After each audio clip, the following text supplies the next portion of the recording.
All right, police honor guards from across the country paid tribute to their fallen officers. A ceremony was held Tuesday in Washington, D.C. to honor those who lost their lives in the line of duty as part of National Police Week. This morning, you will notice flags flying at half-staff for Peace Officers Memorial Day.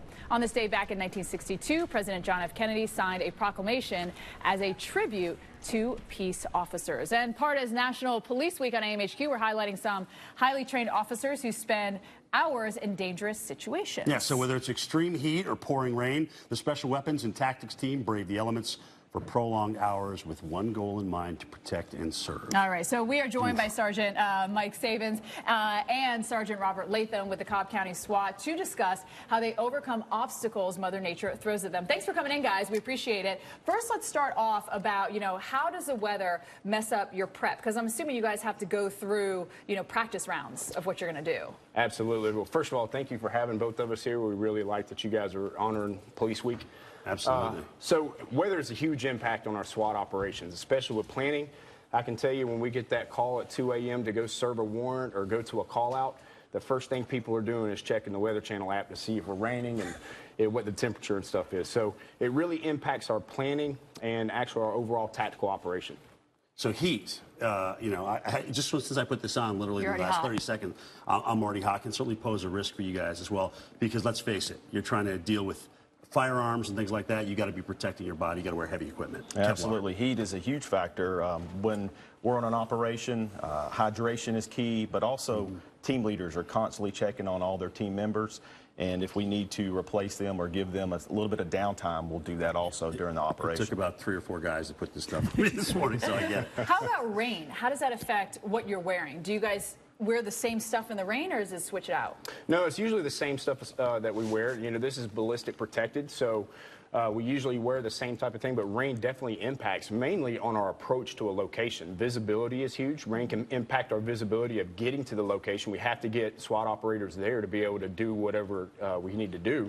And then it can also affect the way, I want to first of all get out that SWAT is not like the Hollywood, a lot of very dynamic and stuff like that. SWAT's more, we stand back and it's more sit and wait and for an opportunity at an advantage for us. So what about comms? I mean, when you got rain and stuff like that, you hear it pounding on your helmet.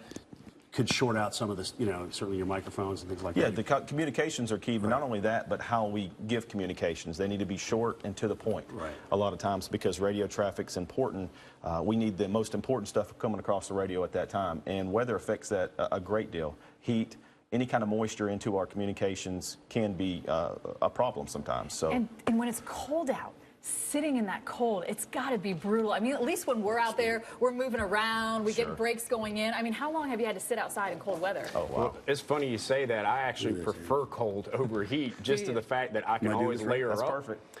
That's perfect right there. Yeah, Jim, you look great like that. Can you come in every day like that? Okay, so I'm going to borrow this, guys, for hurricane coverage, if you don't mind. It'll work. Okay. It'll work. It'll definitely cover it. So the cold is actually what you prefer, even though it's got to be hard. I guess the most difficult element for me personally to operate in is wind. When it's really cold and windy and you're sitting out there for hours, 4 to 5 hours at a time, it starts to really get to you. That's why our commanders have done such a good job in training us, and we actually train in each element. Right. We train throughout the full year, so we get all elements, and we train outside. You have to mentally stay focused in these situations most of the time, as you could imagine, and actually training in those elements is what helps us most of all. Right, because the heat can wear you down.